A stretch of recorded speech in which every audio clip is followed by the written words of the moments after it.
Hello friends, आज हम एक नई सीरीज़ ला रहे हैं जिसमें हम डिस्कस करेंगे chemistry portion JKSSB panchayat accounts assistant का। ये पोर्शन हम ऐसे कवर करेंगे ताकि जितने भी क्वेश्चन जो है केमिस्ट्री से पूछे जाए सारे के सारे हमारे जो नोट्स होंगे और हमारे लेक्चर्स में जो भी चीज़ें हम डिस्कस करेंगे ऑलमोस्ट सारे क्वेश्चंस उसी में से आने चाहिए। सो बिना देरी किए चलिए स्टार्ट करते हैं। सबसे पहले जो चीज़ हम केमिस्ट्री में डिस्कस करेंगे वो है मैटर। अब सबसे पहला जो क्वेश्चन अराइज होता है हमारे सामने कि ये मैटर होता क्या है, what is this matter. Matter को अगर हम डिफाइन करेंगे तो हम बोलते हैं कोई भी ऐसी चीज़ जो मास रखती हो, यानी कि जिसका मास हो और स्पेस ऑक्यूपाई करती हो,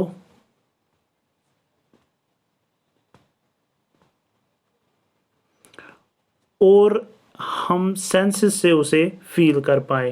यानी तीन चीज़ें होनी चाहिए एक मैटर में। एक तो मास होना चाहिए, दूसरी चीज़ की स्पेस ऑक्यूपाई करना चाहिए, एंड थर्ड थिंग इज़ कि वी शुड फील इट। अगर ये तीन चीज़ें कोई सब्सटेंस जो है सेटिस्फाई करता है, मास भी है, स्पेस भी ऑक्यूपाई करता है और फील भी हम कर सकते हैं, तो ऐसी चीज़ को हम मैटर बोलते हैं। अगर अब कोई चीज़ है जो कि हम फील कर सकते हैं लेकिन उस चीज़ का मास नहीं है, वो चीज़ स्पेस ऑक्यूपाई नहीं कर सकती या स्पेस ऑक्यूपाई नहीं करती, तो ऐसी चीज़ को हम मैटर नहीं बोलेंगे। दैट मीन्स कि तीनों कंडीशंस जो है वो सेटिस्फाई होनी चाहिए, मास भी होना चाहिए, स्पेस भी ऑक्यूपाई करनी चाहिए और हम फील भी कर सके उस चीज़ को। अब एग्जांपल्स अगर हम देखें मैटर के, तो एयर जो है, एयर भी मैटर की एक एग्जांपल है और वाटर भी मैटर की ही एक एग्जांपल है। इसी तरह से बहुत सारी एग्जांपल्स हैं। अब जो काफ़ी इम्पोर्टेंट चीज़ बन जाती है एग्ज़ाम के लिए वो ये है, जो इलेक्ट्रिसिटी होती है, मैग्नेटिज्म, साउंड, लाइट और वैक्यूम, ये सारी चीज़ें जो हैं ये मैटर में नहीं आती। अब हम इनमें से एक चीज़ को डिस्कस करेंगे ताकि हमें समझ आ जाए कि ये चीज़ मैटर क्यों नहीं है। सबसे पहले हम देख लेते हैं लाइट।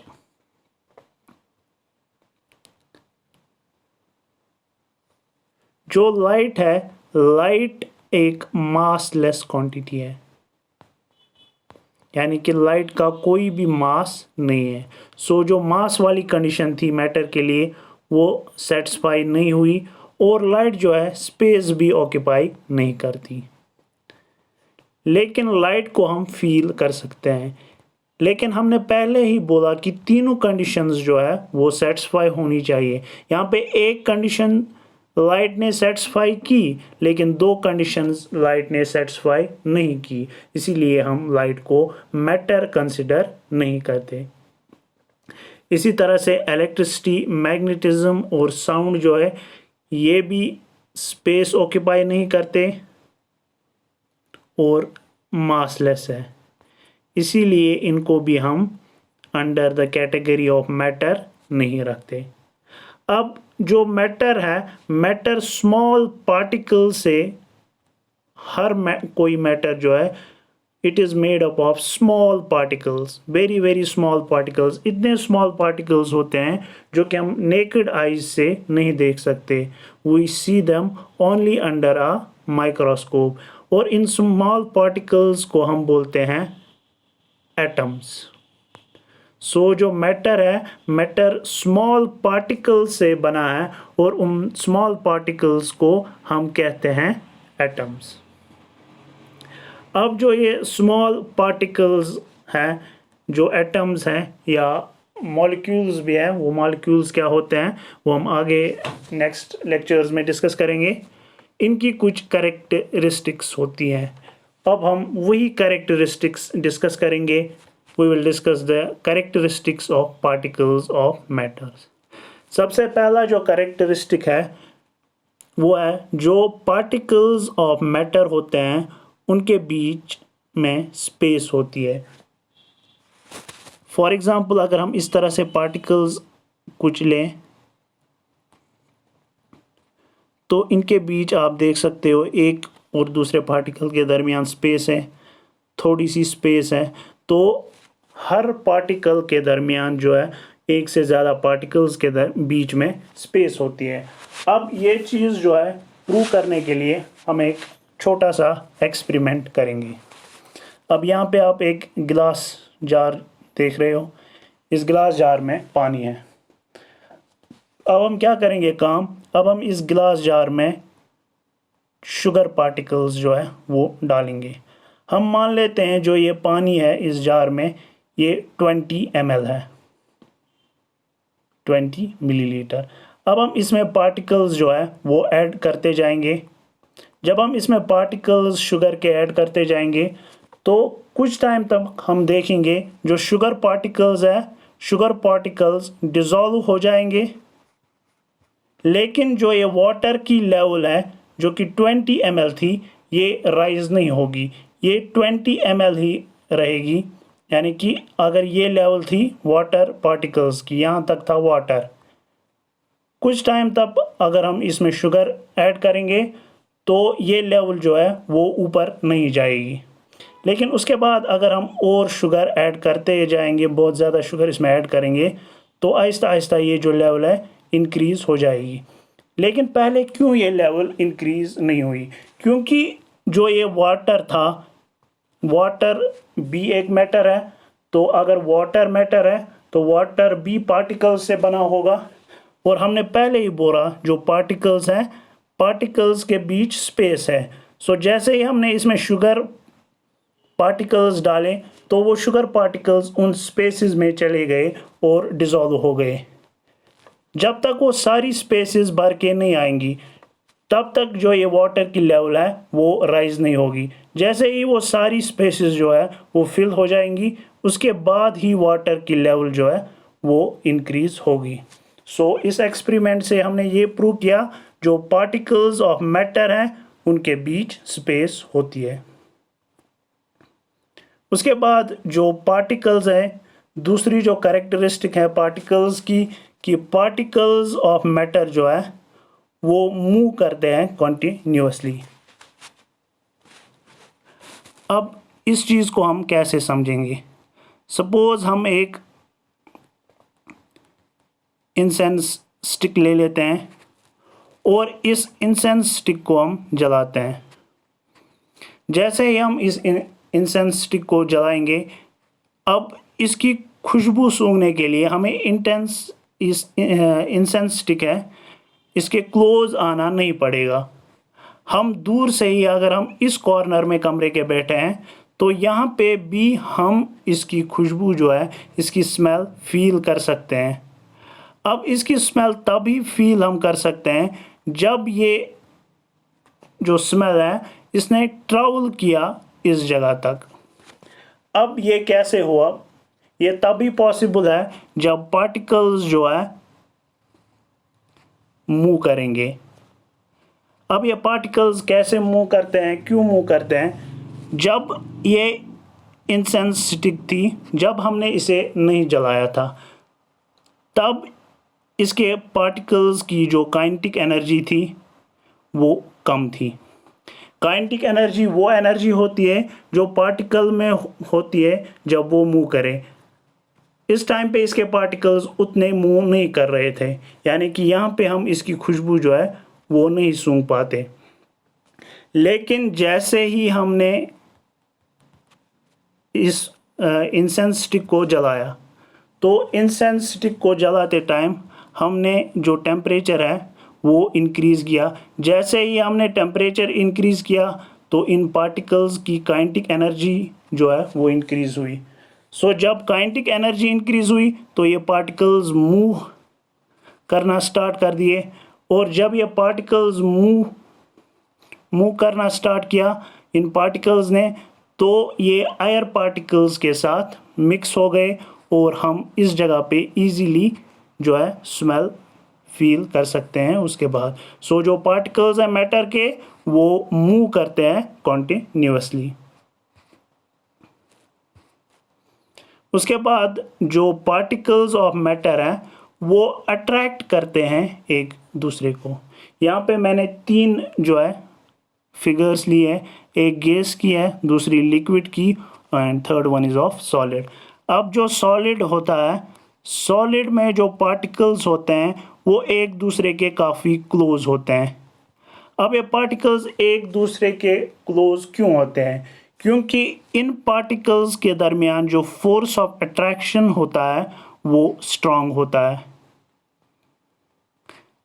लिक्विड्स में ये force of attraction slightly weak होता है एज कंपेयर टू सॉलिड्स, इसीलिए इनमें जो पार्टिकल्स होते हैं वो एक दूसरे से दूर होते हैं as compare to solids.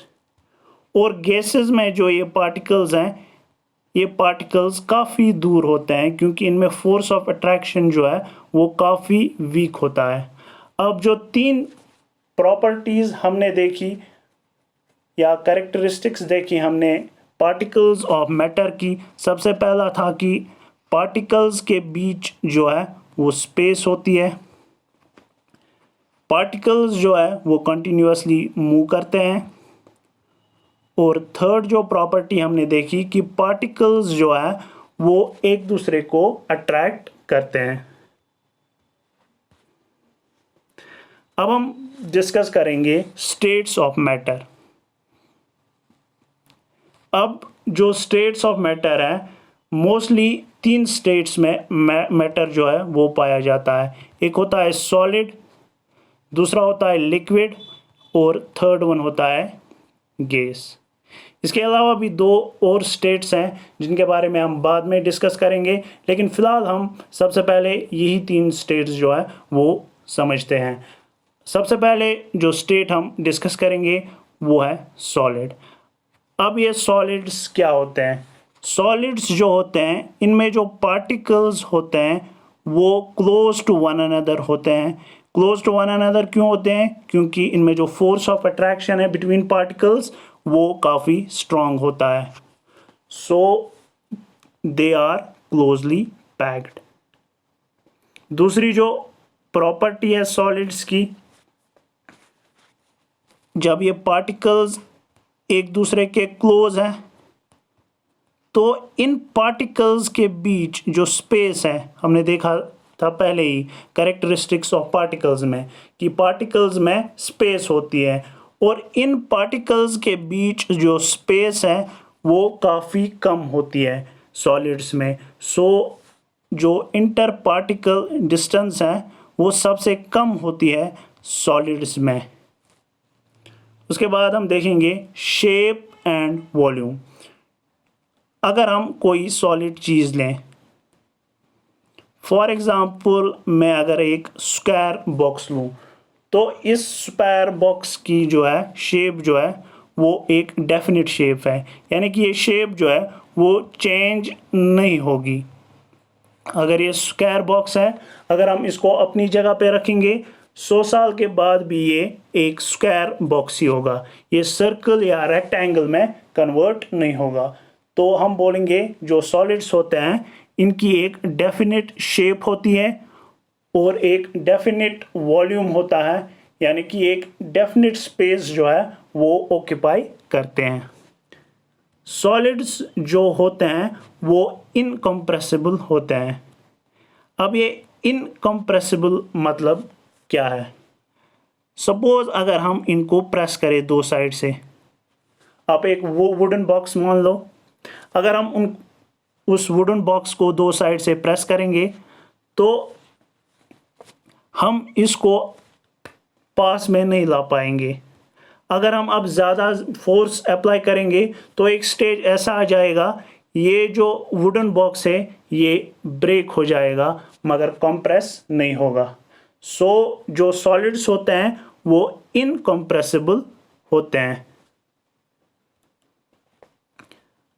Incompressible होने की वजह से ही जो सॉलिड्स हैं वो रिजिड होते हैं। अब रिजिड का मतलब क्या है?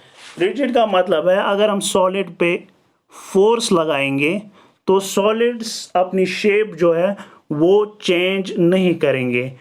सॉलिड्स जिस शेप में है उसी शेप में रहेंगे, ये अपनी जो शेप है वो चेंज नहीं करेंगे।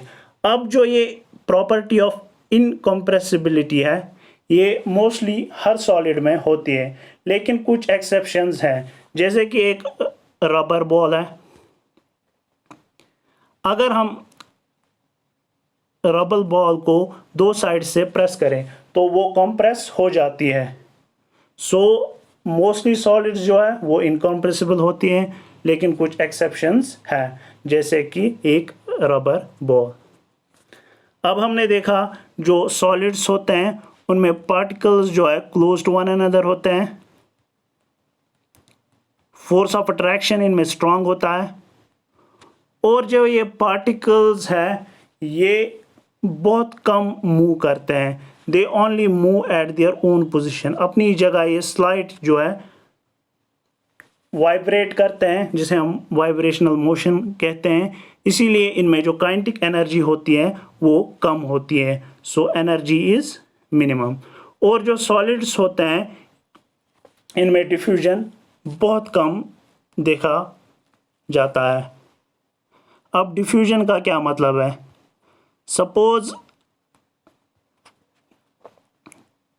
कोई चीज़ है, जैसे हमने इंसेंस स्टिक में देखा था कि जो खुशबू है यहाँ पे पहले ज़्यादा थी जहाँ पे हमने इंसेंस स्टिक जलाई, और रूम के दूसरे कॉर्नर में कम थी। तो ये स्मेल जो है वो हायर कंसंट्रेशन से लोअर कंसंट्रेशन की तरफ चली गई। सो ये मोशन हायर कंसंट्रेशन से लोअर कंसंट्रेशन की तरफ जाना, इसको हम डिफ्यूजन कहते हैं। सॉलिड्स में डिफ्यूजन काफ़ी कम होता है, लेकिन कुछ कुछ जगहों पे हम डिफ्यूजन जो है वो देखते हैं। फॉर एग्ज़ाम्पल, अगर हम एक ब्लैक बोर्ड लें और उस पे हम चॉक से कुछ राइट करें,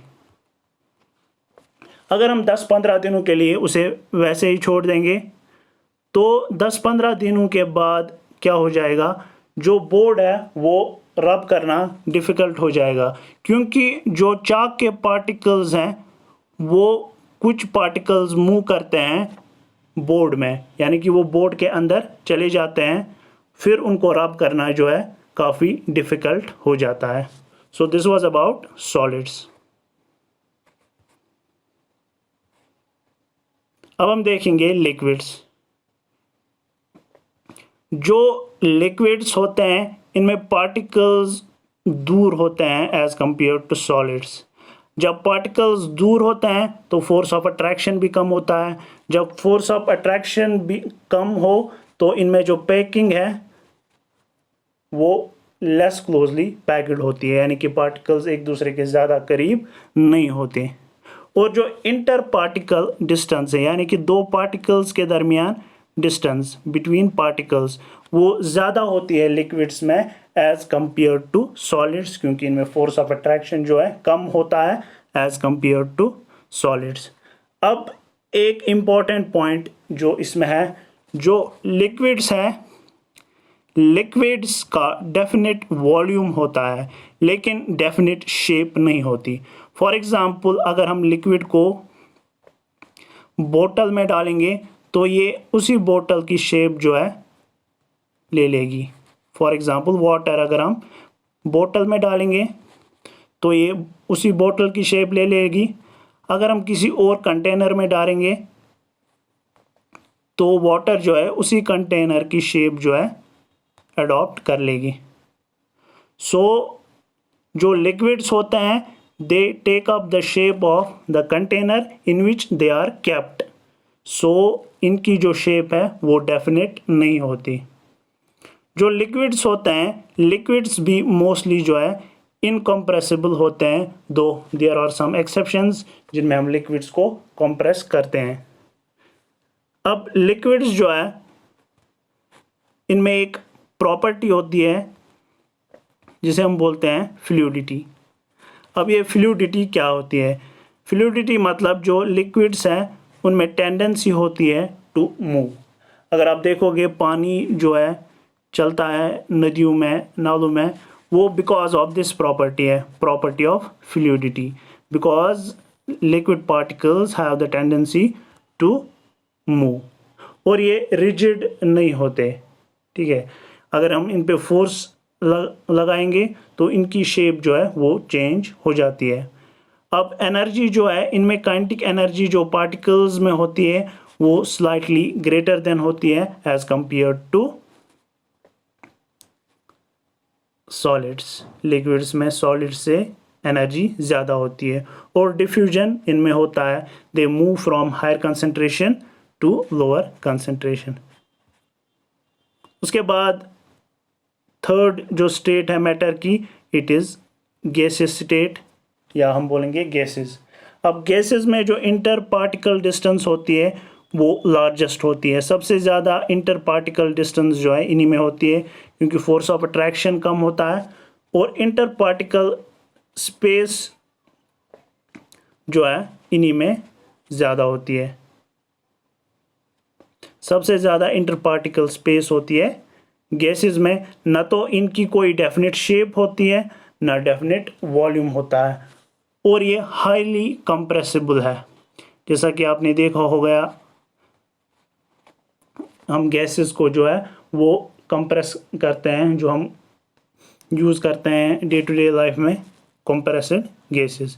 और क्योंकि पार्टिकल्स में फोर्स ऑफ अट्रैक्शन कम होता है, so they are free to move.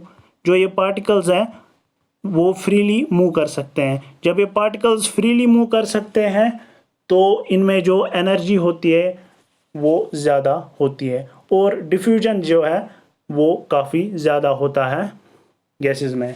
Next video में हम कुछ और पॉइंट्स डिस्कस करेंगे सॉलिड्स, लिक्विड्स और गैसेस के दरमियान, और हम एक्स्ट्रा जो 2 स्टेट्स हैं मैटर की वो भी डिस्कस करेंगे। सो अगर वीडियो पसंद आए तो लाइक, शेयर और सब्सक्राइब ज़रूर करें। Thank you.